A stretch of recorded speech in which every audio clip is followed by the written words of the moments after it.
This look familiar to you? You ever been in a similar situation where you go to throw the rear uppercut and get smoked by a right hand?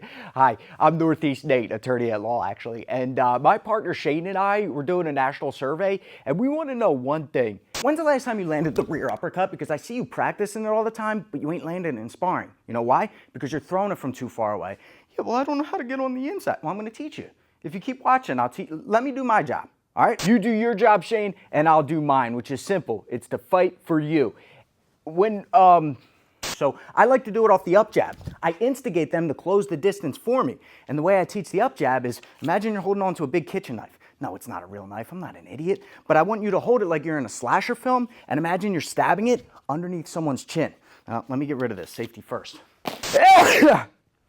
Now, what's great about the up jab is it gives them a clear angle to throw the right hand, which I can easily protect by just bending my elbow up to the ceiling. And I want them to throw the right hand. That's the whole point. So that when they do, I step in and crash the range, just like Rolly did against me when I sparred him at the Mayweather gym a couple of years back, giving him the perfect opportunity for the right uppercut. Some people say it's the hardest punch of all time to land. And I'm not sure I entirely agree with that because I got these hands, but what I'm saying is you actually may be entitled to some form of compensation, which essentially just means that you get invited to one of Shane's upcoming seminars. I know he's servicing Philly, obviously. I think he's doing Chicago, Indianapolis.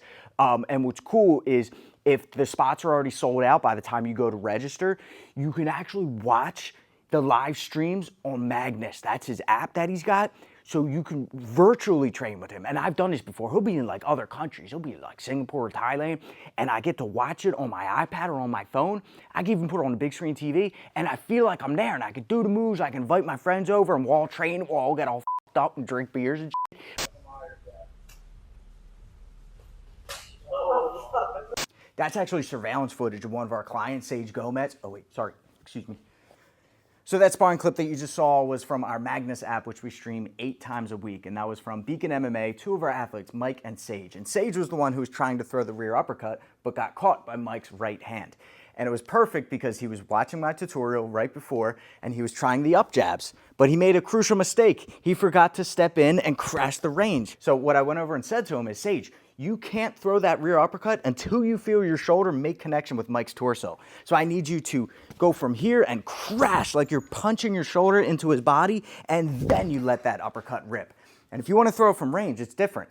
I need to make him top heavy. I need to make him lean forward. And a good way of doing that is just by throwing the lead hook, right? I throw the lead hook, and if I notice that he starts to roll and bob his head underneath, well, then I'm going to time it, bang, for that rear uppercut. Another thing that you can do as well is when you throw this hook and you see him start to lean down, frame your forearm on the back of his head, and then you can throw from here. Just remember, in boxing, I can't pull down on the head and punch, so I have to release my arm, boom, right before the punch lands. So that's the tip, is you have to create the illusion. You have to set the trap. Right when they think they have the perfect opportunity to hit you, you pull the rug out from underneath of them. Yo, why don't you come to my seminar this Saturday at Dragon Gym? I'm going to be covering my curriculum to do exactly this. What's cool about the one that's coming up, Dragon Gym, this Saturday is it's a fundraiser.